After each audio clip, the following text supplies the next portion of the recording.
Okay guys, for today's video, ituturo ko po sa inyo kung paano gumawa ng PayPal account. Marami pa po kasing mga baguhan na nagre-reels na nagtatanong sa akin kung paano daw gumawa ng PayPal account para sa pag-set up ng ating mga payout sa ating Facebook Reels. Kaya guys, kung isa ka man sa baguhan pang nagre-reels, panoorin mo ang video na to hanggang dulo. Tara! Ang topic natin guys ay kay PayPal or kung paano mag-sign up kay PayPal. Step by step procedure po ito. So panoorin nyo pong mabuti hanggang dulo para wag nyo pong i-skip para mas malaman nyo kung paano to gawin. Okay? Click nyo lang po yung sign up.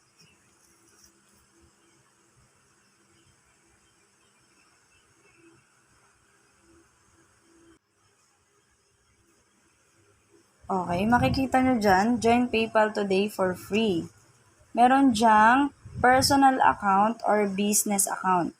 Kayong bahala kung alin ang gusto nyong piliin dito. Pero mas maganda kung personal account. Kasi kung business account, pang business to. Okay, pang sa trabaho. So, ang pinili ko ay personal account. And then, click next. Okay, lalagay mo dito, pag personal account, I'm an, click mo tong downside. Yan, makikita mo dyan. Online shopper, mamimili ka lang kung online shopper, individual seller, freelancer, both of the above, or I'm not sure. So, ako ang pinili ko ay itong both of the above. Ayan. Then, click mo lang yung next.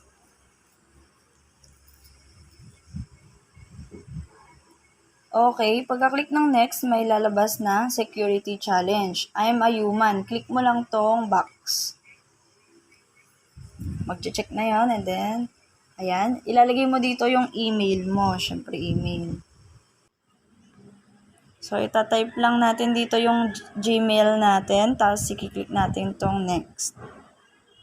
So, pagka-click ng next, click mo ulit tong I'm a human. Mag-check lang yan, and then magda-direct ka na dito. So, lalagay mo na yung cellphone number dito. Dito po lalagay yung cellphone number.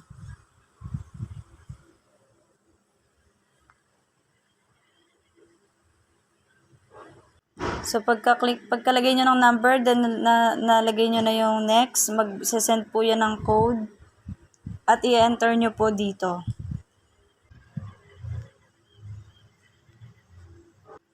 Okay po, pagka-click nyo nun, nakalagay na dyan, create password. So, maglalagay kayo ng password. Big letter yung unahan, and then 8 to 20 characters. Okay, kayo na po bahala kung anong password lalagay nyo. Okay, pagkalagay nyo po ng password, okay na, click nyo tong next.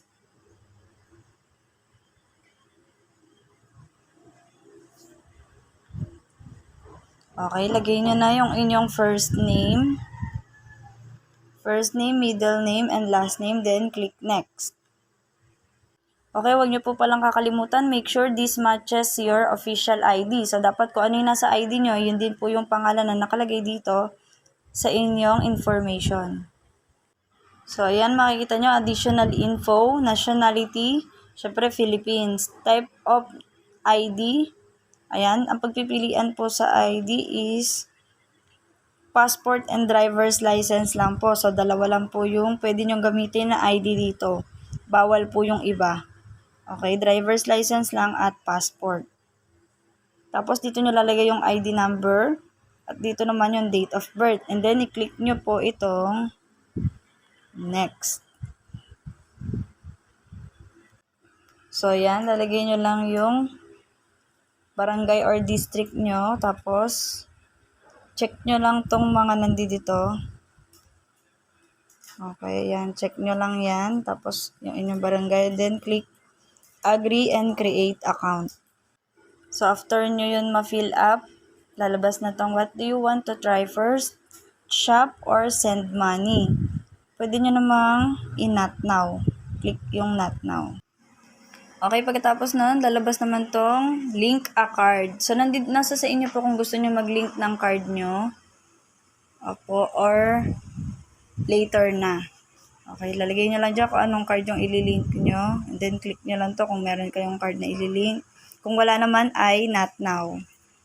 So, sa gustong mag-link or may ililink dito, pwede kayong mag-link ng Visa, Mastercard, American Express, Discover, Union Pay, Diners Club. So, yan lang po yung pwede nyong ilink dyan. And then, ayan. Congrats.